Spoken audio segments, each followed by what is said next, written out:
वित्त मंत्री निर्मला सीतारमण ने कामगारों के लिए राहत की दूसरी किस्त में कई ऐलान किए, लेकिन सरकार की घोषणाएं सरकार की तैयारियों पर सवाल खड़े कर रही हैं।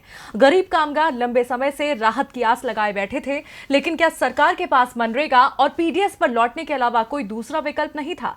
सवाल ये भी उठता है कि आखिर कामगारों को सरकार ने नकदी राहत क्यों नहीं दी?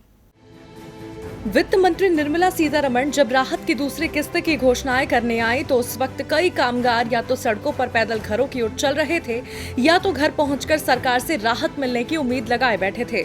कामगारों को उम्मीद थी कि सरकार उनके खाते में पैसे भेजकर मदद करेगी, क्योंकि करीब 2 महीने से काम बंद होने के कारण इन कामगारों की जेब में फूटी कौड़ी नहीं बची है। लेकिन सरकार की घोषणाओं में नकदी राहत का कहीं कोई जिक्र नहीं था। घोषणाओं में था तो शहर से गांव लौटे कामगारों के लिए मुफ्त राशन और मनरेगा के तहत काम देने का वादा। ये दोनों घोषणाएं 2 पुरानी योजनाओं मनरेगा और पीडीएस पर ही आधारित थीं, लेकिन सवाल उठता है कि आखिर जो कामगार पिछले 2 महीनों से परेशान हैं, क्या सरकार को उसे नकदी राहत नहीं देनी चाहिए थी?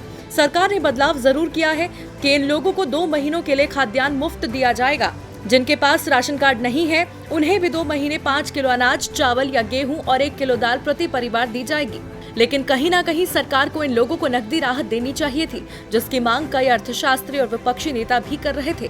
खैर, सरकार 2 महीने तक राशन देने की बात तो कर रही है, लेकिन कितने लोगों तक राशन पहुंचेगा ये देखने वाली बात होगी। और 2 महीने के बाद इन कामगारों का क्या होगा, इसे जहन में रखकर सरकार को ठोस रणनीति के साथ काम करने की जरूरत है।